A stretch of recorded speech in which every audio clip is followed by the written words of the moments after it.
Le 5 juin 1944, dans la soirée, l'armada la plus considérable que le monde ait jamais vue appareille des côtes de l'Angleterre méridionale. En toute sécurité, elle transporte des troupes à travers 160 km d'une mer pourtant semée d'embûches. D'importantes forces aériennes patrouillent le ciel. À l'aube du jour suivant, les canons des flottes alliées donnent le signal de l'assaut sur les plages de Normandie.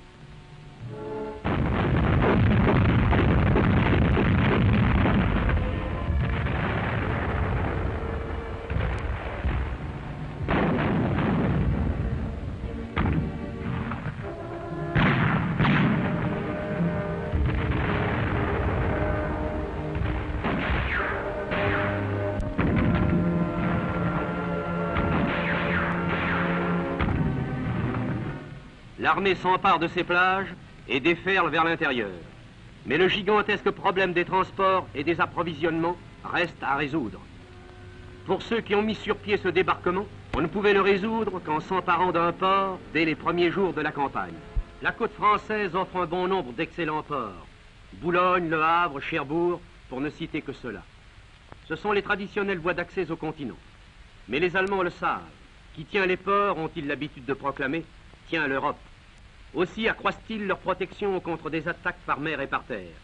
Ils sont prêts d'autre part à les détruire complètement, plutôt que de les laisser tomber aux mains de l'ennemi.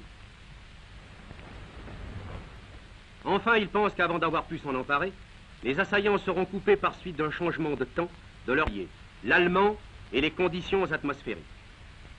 En mai 1942, M. Churchill écrit un mémoire sur ce sujet. Comment établir des estacades sur des plages? Un port est indispensable, mais si l'on ne peut s'en emparer, eh bien il faut en construire un. Seulement voilà, il faut des années pour installer un port. Celui de Douvres, par exemple, il a fallu 7 ans pour le construire. Comment, dans ces conditions, établir un port plus grand que Douvres en quelques jours et sous le feu de l'artillerie ennemie? Il s'offre une seule solution. Et à Québec, en août 1943, on se met d'accord sur les principes de base de ce projet audacieux et fantastique. Les divers éléments d'un havre important seront construits en Angleterre, remorqués à travers la mer et mis en place, tandis que la bataille fera rage sur les rivages de la Normandie.